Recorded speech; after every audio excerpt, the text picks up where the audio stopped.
ஆண்டவரும் இரட்சகருமாகிய இயேசு கிறிஸ்துவின் ஒப்பற்ற நாமத்தில் சிலுவையை பற்றிய உபதேசத்திற்கு தேவனுடைய பிள்ளைகளாகிய உங்கள் யாவரையும் அன்போடு வாழ்த்துகிறேன்.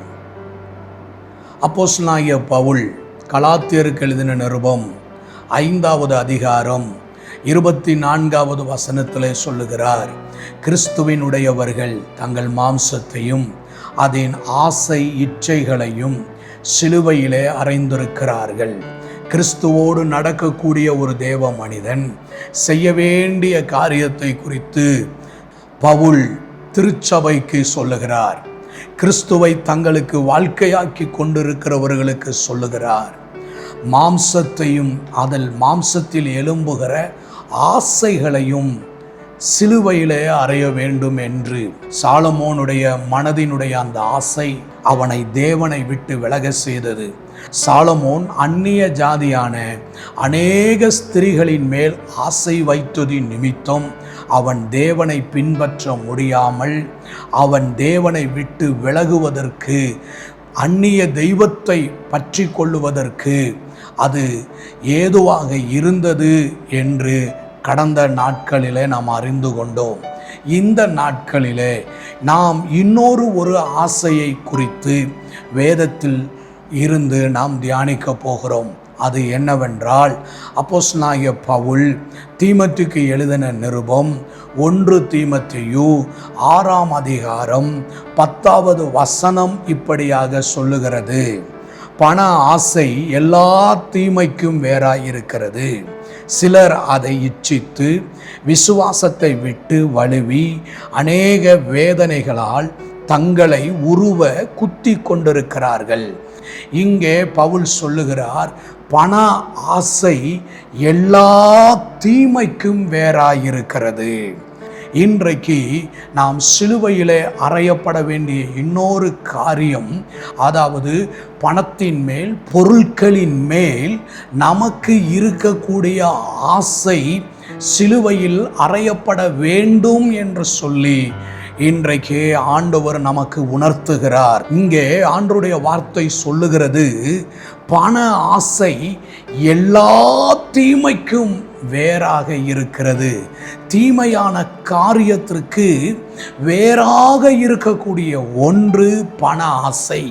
இந்த பண ஆசை என்ன செய்கிறதாம், சிலர் விசுவாசத்தை விட்டு விலகி, தேவன் மேல் வைத்த விசுவாசத்தை விட்டு விலகி அநேக வேதனைகளால் தங்களை உருவ குத்தி கொள்ளுகிறார்கள். அதாவது தங்களை தாங்களே வேதனைக்கு உட்படுத்தி கொள்ளுகிறார்கள் என்று சொல்லி ஆண்டவருடைய வார்த்தை சொல்லுகிறது. பண ஆசை தேவனை விட்டு நம்மை பிரித்து விடுகிறது. ஆவிக்குரிய காரியங்களை விட்டு நம்மை பிரித்து விடுகிறது. இந்த பண ஆசை நம்மை பணத்திற்கு அடிமைப்படுத்தி விடுகிறது. இந்த பண ஆசையிலிருந்து விடுதலை பெறுவதற்கு தேவ கட்டளைகளை நாம் கை கொள்ளும் பொழுது இந்த பண ஆசை நம் வாழ்க்கையில் அது நம்மை அதிகாரப்படுத்தி அதனுடைய ஆளுமைக்கு நம்மை விட்டுவிடாதபடிக்கு அவைகளுக்கு நம்மை விலக்கி பாதுகாக்கக்கூடியதாக இருக்கிறது.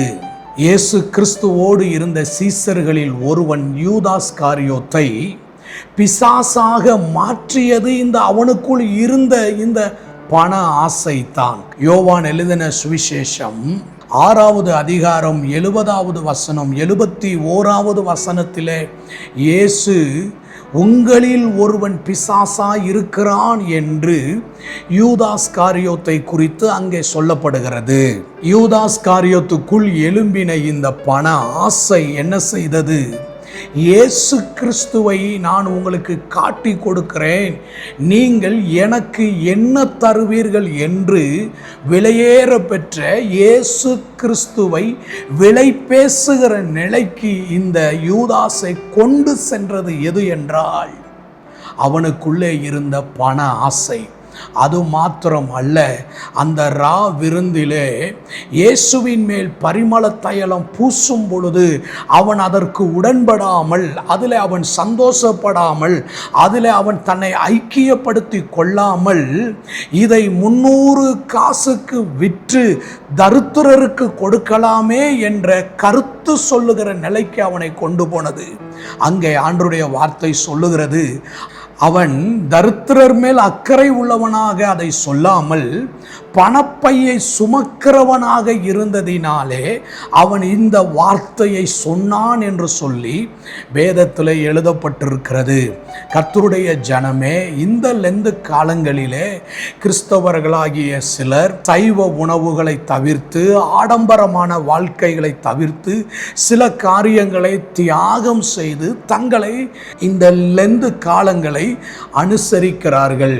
நாட்களை விசேஷித்துக் கொள்ளுகிறவன் அதை கர்த்தருக்கு என்று விசேஷித்துக் கொள்ளுகிறான். இருந்த போதிலும் வெளி தோற்றத்திற்காக உணவுகளையும் சில பொருட்களையும் நாம் இந்த லெந்து காலங்களிலே தவிர்த்து கொண்டு பண ஆசைக்கு நாம் இடம் கொடுத்திருப்போமே.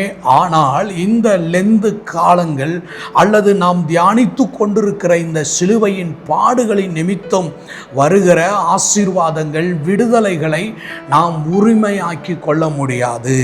ஆகவே இந்த லெந்து காலங்களிலே நீங்கள் உங்களை ஆராய்ந்து சோதித்தறிந்து பாருங்கள். பண ஆசை எனக்குள் இருக்கிறதா? பணத்தை குறித்து, பணத்திற்காக எதையும் சொல்லுவேன், பணத்திற்காக எதையும் செய்வேன் என்கின்ற ஒரு நிலைக்கு நீங்கள் தள்ளப்பட்டிருப்பீர்களா? ஆனால் பண ஆசை என்கின்ற இச்சைக்கு நீங்கள் உங்களை ஒப்பு கொடுத்து விட்டீர்கள் என்று அர்த்தம். பணத்திற்காக எந்த வேலையையும் நான் செய்வேன், பணத்துக்காக எந்த இடத்திற்கும் நான் போவேன், பணத்திற்காக எதையும் செய்ய நான் தயங்க மாட்டேன் என்கின்ற ஒரு நிலையிலே இருப்பீர்களானால் உங்களுடைய வாழ்க்கையிலே நீங்கள் விசுவாசத்தை விட்டுவிட்டீர்கள் என்ற அர்த்தம். உங்களை நீங்களே உருவ குத்தி கொண்டு அநேக வேதனைகளுக்கு நீங்கள் காரணராய் இருக்கிறீர்கள் என்ற அர்த்தம். ஆகவே இன்றைக்கு தேவன் பக்கமாக திரும்பி நம்முடைய வாழ்க்கையை ஆண்டவரிடத்தில் அர்ப்பணிப்போம். நாம் தேவனையும் தேவனுடைய ராஜ்யத்தையும் தேடும் பொழுது நாம் நமக்கு தேவையான தேவைகளை ஆண்டவர் அற்புத விதமாக, ஆச்சரிய விதத்தில் சந்தித்து கொடுத்து அவர் நம்மை ஆசீர்வதிக்கிறவராக இருக்கிறார். இன்றைக்கு தேவனுடைய கரத்தில், தேவ பிரசன்னத்தில் நம்மை, நம்முடைய வாழ்க்கையை தேவனுடைய கரத்தில் அர்ப்பணிப்போம். அன்பின் நல்ல ஆண்டவரே, கிறிஸ்துவினுடையவர்கள் தங்கள் மாம்சத்தையும் அதன் ஆசை இச்சைகளையும் சிலுவையில் அறைந்திருக்கிறார்கள் என்ற வார்த்தையின்படி ஆண்டவரே, பண ஆசை என்கின்ற இந்த இச்சையை நாங்கள் சிலுவையில் அறைந்து வாழ எங்களுக்கு உதவி செய்யுங்க. இந்த பண ஆசை எங்களுடைய வாழ்க்கையை விட்டு விலகி போகட்டும். பரிசுத்த ஆவியானவர் எங்களுக்கு உதவியாய் இருந்து நடத்துவீராக. இயேசுவின் நாமத்தில் பிதாவே, ஆமேன், ஆமேன்.